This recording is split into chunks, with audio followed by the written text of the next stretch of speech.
The daily geek Harry and you are watching the daily geek channel. और आज का video एक तरह से लैपटॉप बाइंग गाइड है ईयर 2021 में। तो अगर आप एक स्टूडेंट है या एक प्रोफेशनल है जो अपने पीसी से काम करते हैं घर पर या स्टडी करते हैं, तो ये वीडियो आपके लिए आई थिंक हेल्पफुल रहेगा।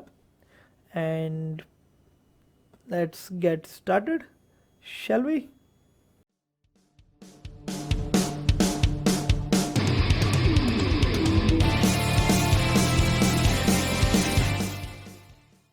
पहली चीज़ जो आपको ध्यान में रखनी है लैपटॉप खरीदते हुए वो है आपका बजट, मतलब मैक्सिमम कितना पे कर सकते हैं एक लैपटॉप के लिए।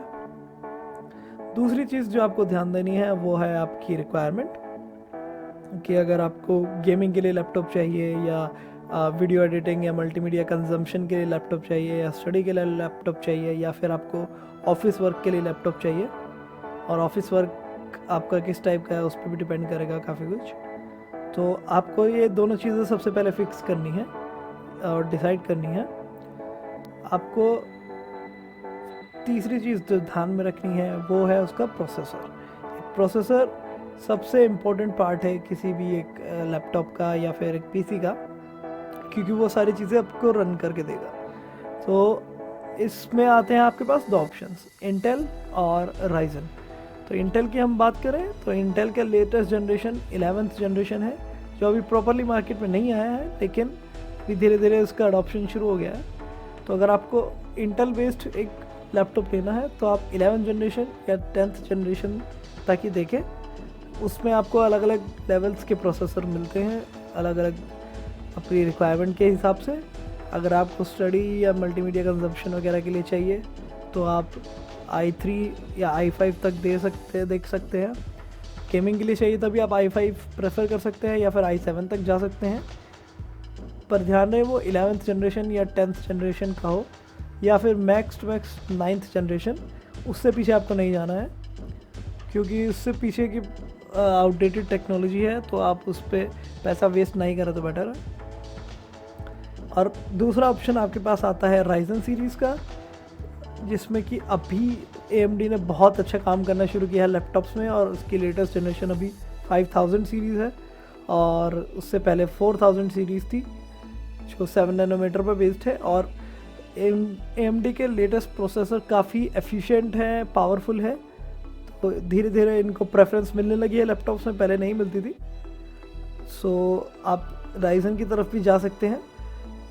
ध्यान में रखने वाली चीज़ ये है कि इंटेल और AMD में इतना अभी कंपटीशन बढ़ चुका है और उसमें फ़ायदा कंज्यूमर का होता है। तो अगर आप एक इंटीग्रेटेड ग्राफिक्स वाला लैपटॉप चाहते हैं, बेटर अच्छे ग्राफिक्स हो जिसमें आप थोड़ी बहुत गेमिंग कर सकते हैं, लेकिन आपको डेडिकेटेड ग्राफिक्स की कॉस्ट नहीं देनी है, तो उस केस में आप AMD की तरफ ही जाएं। और AMD में भी इंटेल की तरह Ryzen 3, Ryzen 5, Ryzen 7, Ryzen 9 series आती हैं। तो आप अगर लाइट टू मीडियम वर्कलोड पे यूज़ करना चाहते हो तो राइजन 3 आपके लिए अच्छा रहेगा, नहीं तो आप राइजन 5 और राइजन 7 की तरफ दे सकते हैं अगर आपका वर्कलोड थोड़ा हैवी है या आप गेमिंग करना चाहते हैं।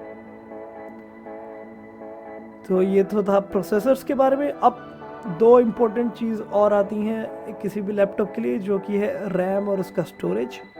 अगर हम स्टोरेज की बात करें, ये ईयर 2021 है, तो आप SSD के बिना कोई लैपटॉप नहीं खरीदना है आपको, क्योंकि SSD अभी अफोर्डेबल हो गई है और काफ़ी अच्छी टेक्नोलॉजी है, रिलायबल है हार्ड डिस्क के कंपैरिजन में, जो कि HDD भी बोलते हैं जिसको हम।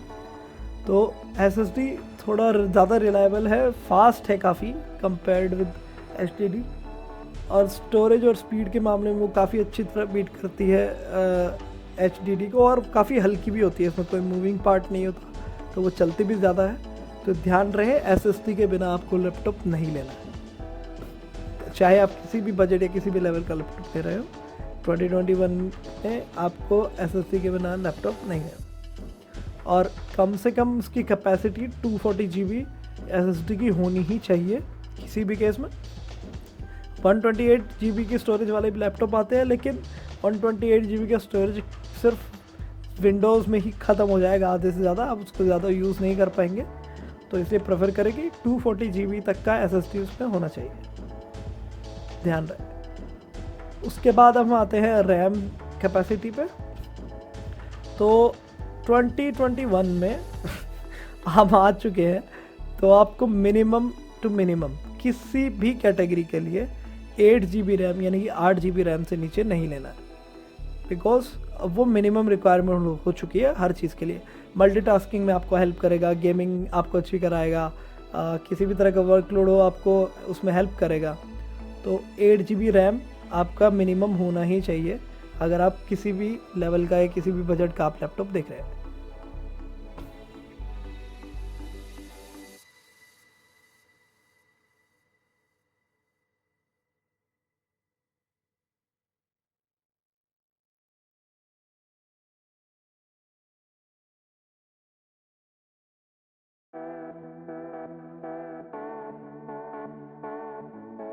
सो अब आते हैं हम थोड़ा ऊपर लेवल के और एसएसडी के मामले में आप रिक्वायरमेंट के लिए अपग्रेडेबिलिटी भी चेक कर सकते हैं कि उसमें एक्सपेंडेबल एडिटिंग है और प्रोडक्शन। रैम के केस में आपको एक एक्स्ट्रा स्लॉट होना ही चाहिए लगता है वो है। फिर अगर आपको अपग्रेड नहीं करना है, वैसे 8 GB अभी के लिए इनफ रहेगा आपको कई साल तक। एनवीडिया के गेन अगर आप अपग्रेडेबिलिटी देखना चाहते हैं तो, क्योंकि वो एक प्रूवन टेक्नोलॉजी है और एनवीडिया उसमें अभी डोमिनेंस पे है, तो आप कोशिश करें कि आप एनवीडिया का ही ग्राफिक्स वाला लैपटॉप लें। अब इसमें आपको 4 कैटेगरीज के ग्राफिक कार्ड मिलेंगे एनवीडिया में भी, जिसमें कि है 3000 सीरीज़ के ग्राफिक कार्ड जो कि अभी नए आए हैं और काफ़ी एक्सपेंसिव हैं। उसके बाद आते हैं आपके 2000 सीरीज़ वाले ग्राफिक्स कार्ड RTX, ये दोनों सीरीज़ RTX की हैं।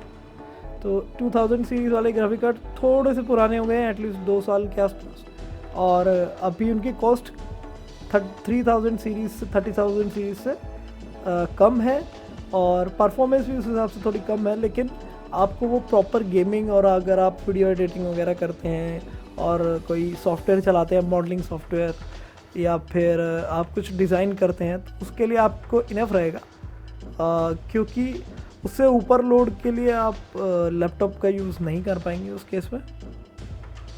तो उसके बाद हमारे पास ऑप्शन आता है मीडियम सेगमेंट जो बजट गेमिंग के लिए है, जिसमें 1600 सीरीज़ या फिर 10 सीरीज़ के ग्राफिक्स कार्ड आते हैं, जैसे कि 1650, 1660 या फिर 1050, 1050 Ti, 1650 Ti, ये कैटेगरीज के ग्राफिक कार्ड आते हैं।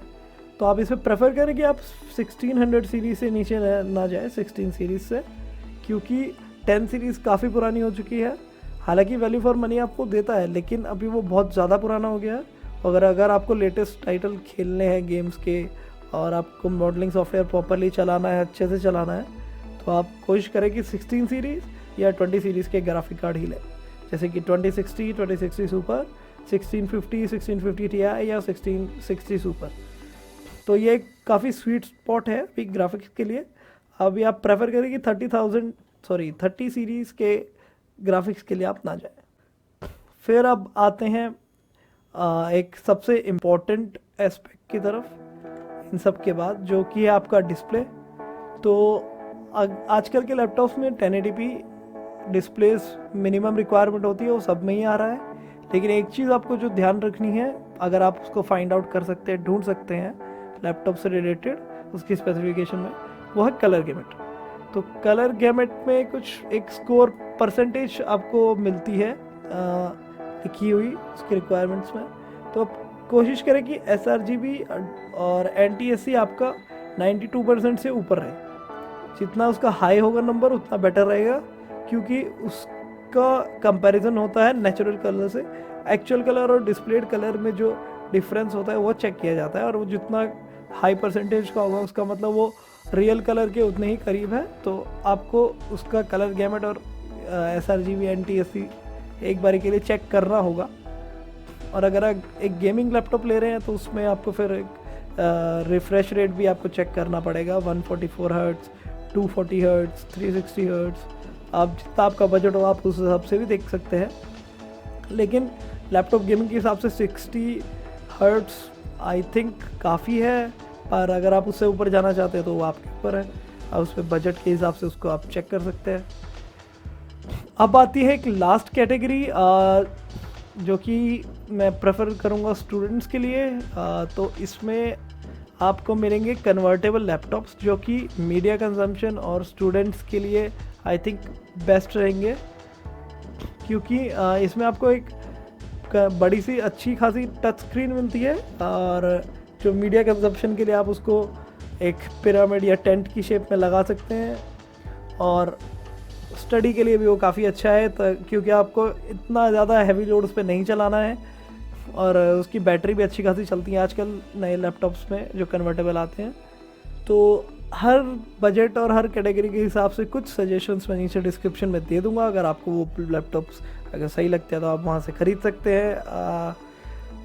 बाकी इतना ही था इस वीडियो के लिए, और आई होप आपको ये वीडियो हेल्पफुल लगे। तो आप लाइक शेयर और सब्सक्राइब कर सकते हैं और बेल आइकन दबा सकते हैं ऑल नोटिफिकेशन के लिए। तो अगर आपको ये वीडियो पसंद आया तो आप कमेंट्स में डाल सकते हैं, और अगर आपको इस टाइप का या किसी और टाइप का टेक रिलेटेड आपको वीडियो चाहिए तो आप कमेंट्स में मुझे बता सकते हैं, और सारे फीडबैक वेलकम है, नो इश्यूज देयर।